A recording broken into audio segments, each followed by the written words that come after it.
Hey, what's up? We're back talking about mental health medications, particularly today, and which one of those are potentially responsible for weight gain, which would be better, sometimes a better selection as it pertains to weight management, what some other non-medical sort of options or non-medicine related options would be for help with mental health issues that are not going to result in weight gain and can help you with weight management. A lot of folks are on medications. About 70% of Americans take some kind of medication regularly. 70%, it's a pretty huge number. And more than that are using supplements regularly. So everything is a side effect or a potential side effect. And some of the side effects can be weight gain. So I'm going to go through today just a number of mental health medications that can be especially problematic in terms of weight management and weight gain. I'll refer to those as weight gainers sometimes.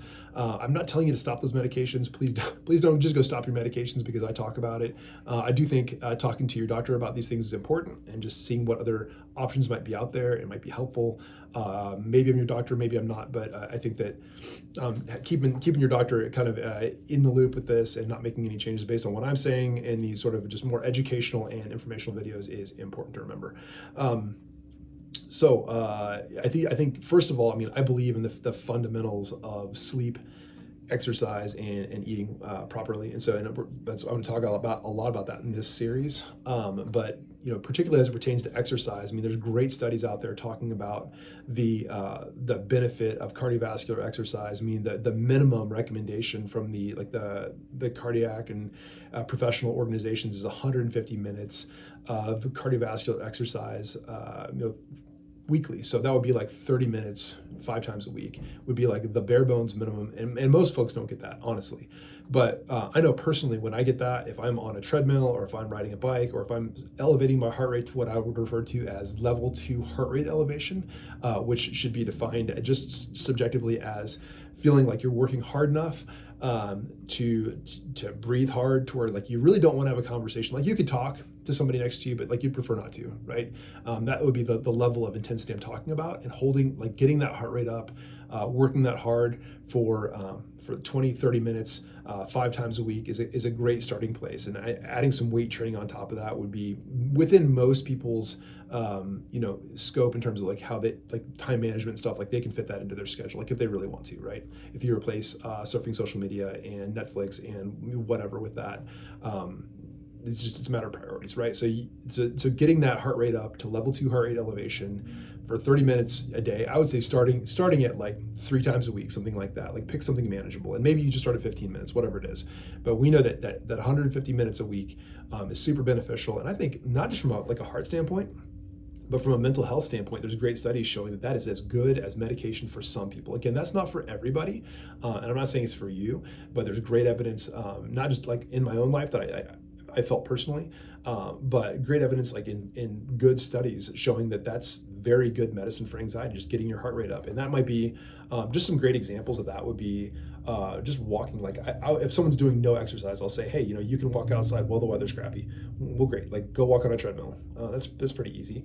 Walk in place. I don't know, you have to start somewhere, right? So I would say that walking on a treadmill is a great place to start. So you're doing that for, let's say you pick 10 minutes as a starting place, and you have 30 minutes at a time as a goal that you're working up to 3 to 5 times a week. And once that gets kind of easy, I'd say, like, I love the concept of rucking, or the idea of carrying. So you could just take a backpack and throw 10 pounds in there. Like if you're a smaller person, maybe you put 10 pounds in the backpack. Maybe you work your way all the way up to 40 pounds in a backpack. That's a pretty heavy backpack.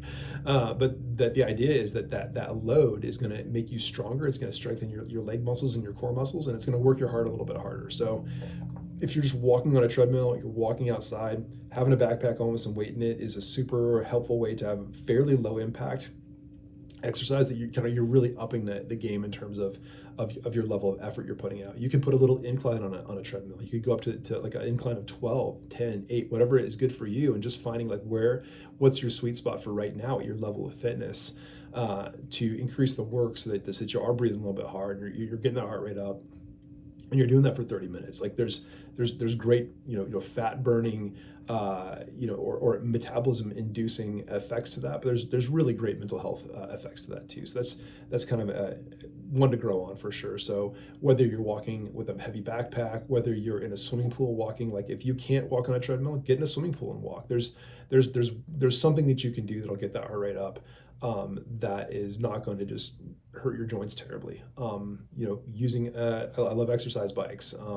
An elliptical will work. Anything that gets that heart rate up is very helpful. So about the medications that are most common weight gainers, let's just say. So not all of these will cause weight gain for everybody, but a lot of them will. Like a lot of them will, right? So particularly Paxil. I'm gonna use the trade names, but there's generic names and trade names for every medication. I don't know who names this stuff. They have crazy names, but so Paxil is going to be like really the most common in terms of weight gain that I see in terms of the antidepressants, but also Celexa, also Prozac, Paxil, Zoloft, like all of them can do that a little bit in terms of weight gain, but Paxil's a big one.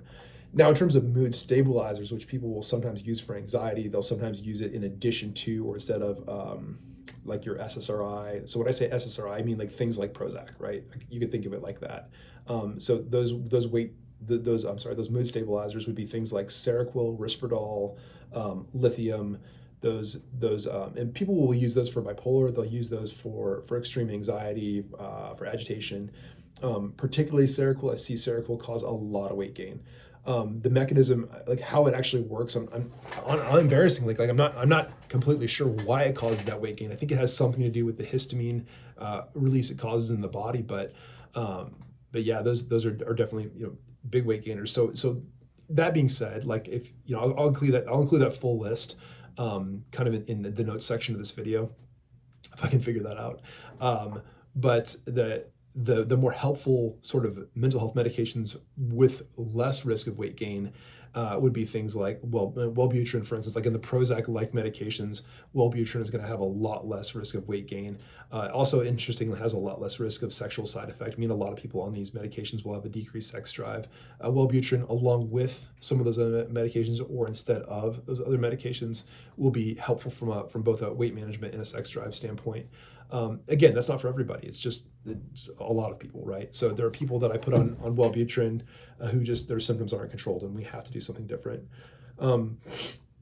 Gosh, I'm really going to get tangential here. Sorry. So I find that particularly like men and women when they get into their 40s and 50s, like I really like doing hormone evaluations on people, and I'm going to talk more about hormonal stuff later in this series. But like you take the average age of menopause is 52 for women. And I see a lot of women go through menopause, like even perimenopausal stuff in their early 40s to mid 40s, and they're starting to have these mood changes, and they're feeling really foggy, and they're really getting anxious, and it's like no one checks their hormones.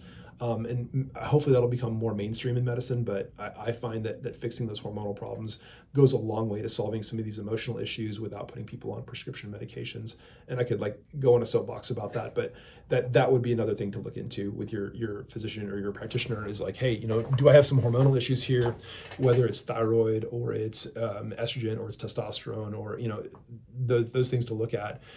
There will be full videos on all those things later, but I think those are definitely things worth mentioning. Hey, those are like not mood medications associated with weight gain.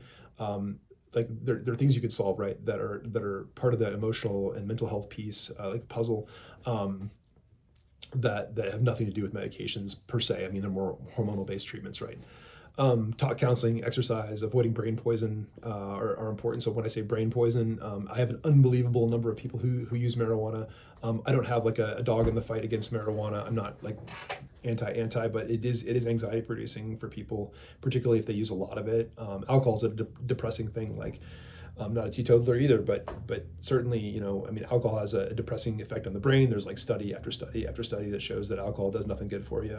It's fun in the moment, but certainly a depressing and anxiety producing thing. If even at kind of like moderate and minimal levels of use, it can be really anxiety and depression provoking for people who are prone to that sort of thing, right? So as an interesting note, I recently started using sublingual ketamine. So I think I'm fascinated with ketamine. I think it's really interesting.